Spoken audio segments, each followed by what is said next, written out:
the characters you guys took on to do something like the Parrot sketch are very specific.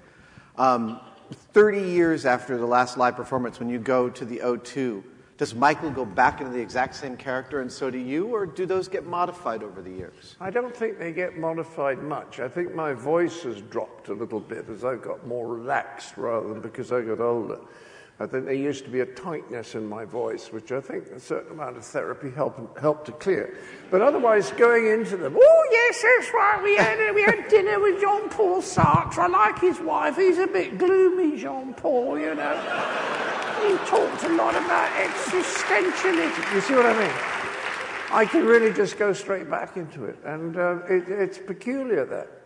But there's certain characters, if you've played characters a great deal, it's as though they continue to exist somewhere in you, and you can just connect with that place and go, even the gestures will be right. It's a real thing. It's a consciousness. It's a real consciousness. Yeah. I think sometimes when authors say that a character that they're writing takes over the book, I think that happens. I think when you're writing a character sometime, if you're an actor playing a new character, you kind of feel it. You try and feel it, and then you do something in rehearsal, and you suddenly think, ooh, that felt right.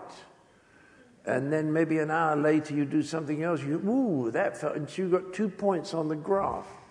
And then ever so slowly you try and join it up and have other moments, and then you have less and less of the part feels wrong.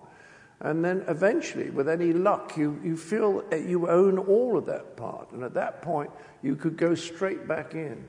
Wow. But it's so much more than memory, because the gestures and the physical, you know, how you sit and all this kind of thing is...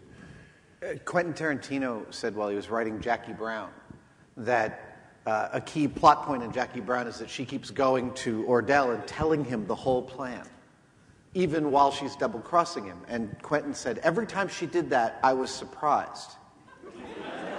He was writing it. But the character has its own motivation. And this is what happens. You know, when we started out writing Basil Fawlty, for example, which we wrote 6 hours of him, you see, 12 half hours. At the beginning, it took a little time to feel what was right for him and then by the end, he so much existed almost outside our control that we knew exactly the sort of thing he would do.